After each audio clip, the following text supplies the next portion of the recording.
Predicting when a Magic card's price will rise or fall is pretty much impossible, but there are indicators that will tell you when to buy and when to sell.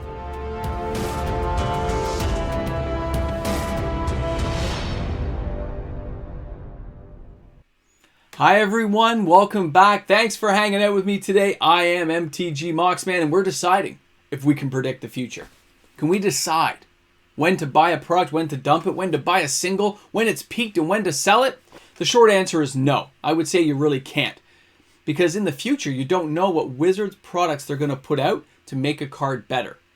But when you understand the basics of probably how Wizards thinks, you can get ahead. Now, when something like this comes out, when they did that Costco deal, and these went for like $10 each, I know that was a crazy deal, right? $10, and you get all this cool stuff. Those are like the one-off deals you never expect to see. You're like, it's $10, it's like $2 a booster pack, and you're getting stuff for free. I understand. Those are one-offs. But you do have to be prepared for when those things happen. You have to have some powder dry, you have some cash aside in case a good deal comes along so you don't miss out. Very understandable. But when it comes to cards, and when it comes to sealed product, I don't think anyone who's thinking of Dungeons & Dragons right now, there are people who love it just for what it is, but its power level is definitely a little bit lower than people expected, myself included.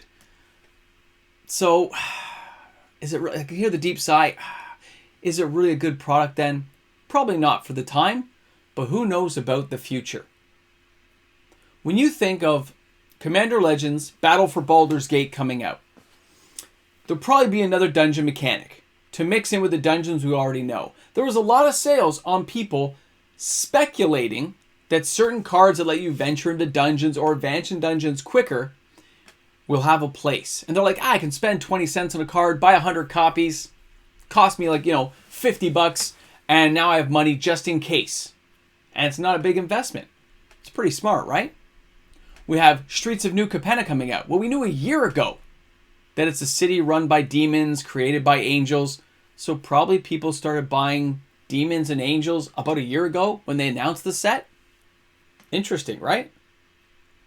You can look at what Wizards is coming down, what they have coming down the pipe. What are they shoving our way?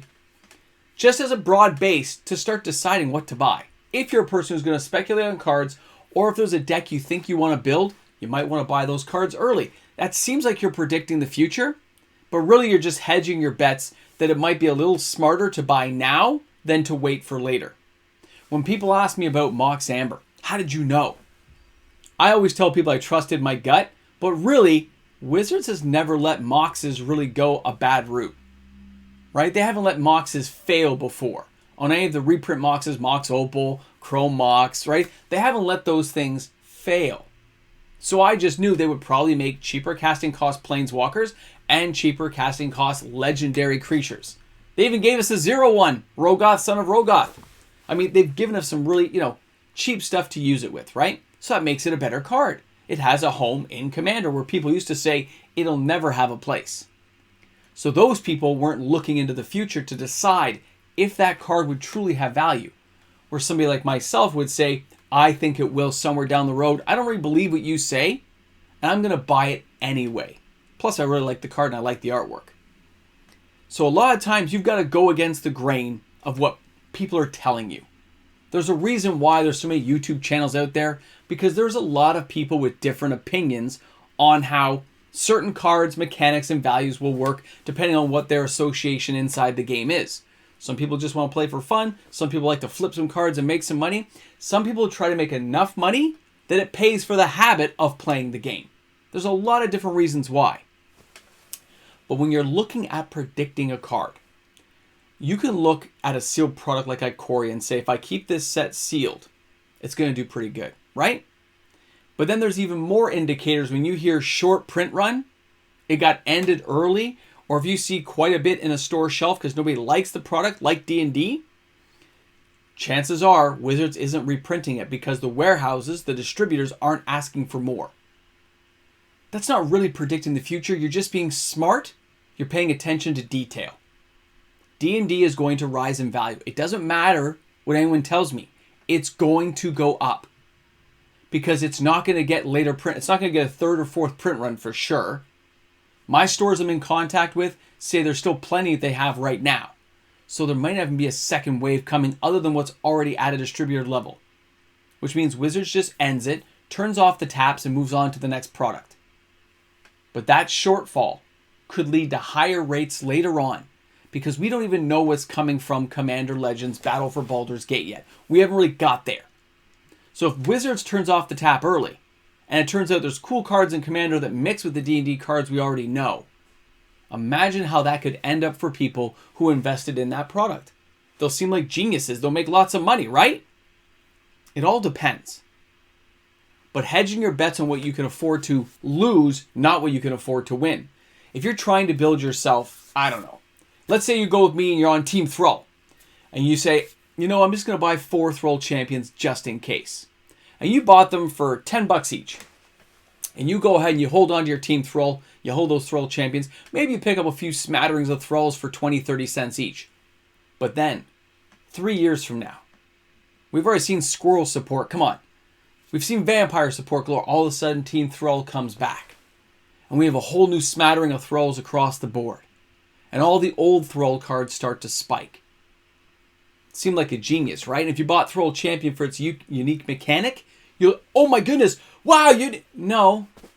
You just hedged your bets a card that was reserveless could go up in value, and it may have a place based on what Wizards is doing, giving all the other sets out there tribal support on major themes. When Fallen Empires came out, they put a lot of Thralls into one set. You could build whole decks just around the Thralls back then. Not quite as much cool support as we have nowadays, but you don't know where that's going to go in the future. Right? So you're just kind of hedging your bets a bit that these cheap cards may go up in value later. Buying a sealed product on sale for $99 Canadian a box, $80 US for a box. You're like, wow, it's so cheap, but nobody wants it. So do you buy a box or not buy a box? You'll decide. And if it comes out good for you, are you really a genius? Or was it already on sale and a good deal? It'll seem like you knew exactly what you were doing. It's funny, right? But look at the set, look at the cards within that set, decide if it's valuable. Are there any cards in there that are worth having? How good is the nostalgia going to be for that set? How well are things going to be? What are the factors and indicators that influence that decision? I tend not to sell tons of my stuff. Whatever I open, I tend to keep around. But the odd time when I want to trade in for cards, I look to see which ones have gone up in value, and I'll trade them into a local store if I have to. I'll sell them off if I can, take all that money, and I usually park it in reserve list cards for the channel. That's what I've been doing a lot lately with a whole bunch of the old stuff, and I try to keep a place out of 4 of anything I have. Because Wizards, whenever they get a cool product now, they don't just put it in the next set, do they, like they used to? Oh, we'll put this in another standard set. No. They put it in specialty products because they want to keep that value high. So if you see a cool card like Force of Negation from Modern Horizons, when it was in Modern Horizons, I remember getting like sometimes 2 in a box. And they were like a $20 card, $25 card. Look at the value now because they only put it in a specialty product. Modern Horizons 2 in a specialty slot. Remember? They make it hold value. So getting an OG original now, you seem like a genius if you hold on to it, if it has any playability whatsoever, because eventually that card rises in value.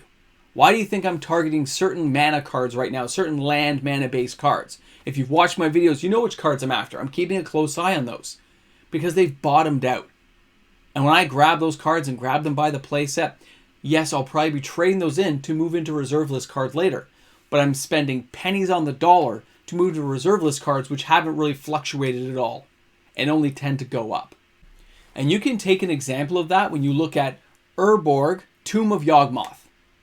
Now, look at Cradle of Growth, Yavimaya Cradle of Growth from Modern Horizons 2. They do the same thing. But Urborg's higher in price right now. Why is that? Because it's between print runs right now. It's never come back out into a standard set to make that price just drop like to the floor. So that tells me they won't do the same with Yavimaya.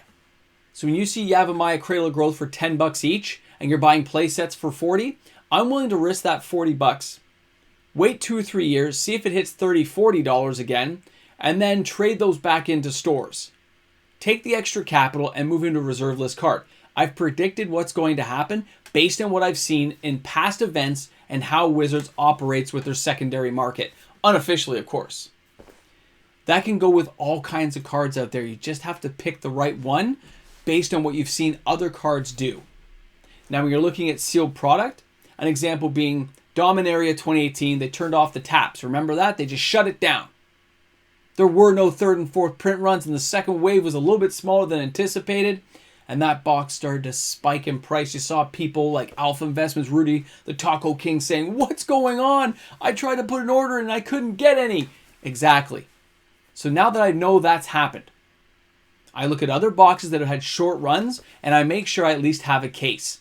Because I do things here with my patrons, I do things on my channel just for fun, and then I like to exchange them and make some money later on. Having a box go to $500 and then trading that in for some reserve list cards I want is always a good feeling because the initial investment was $120. It feels really great to get a cool, expensive reserve list card for pennies on the dollar because I invested at the right time.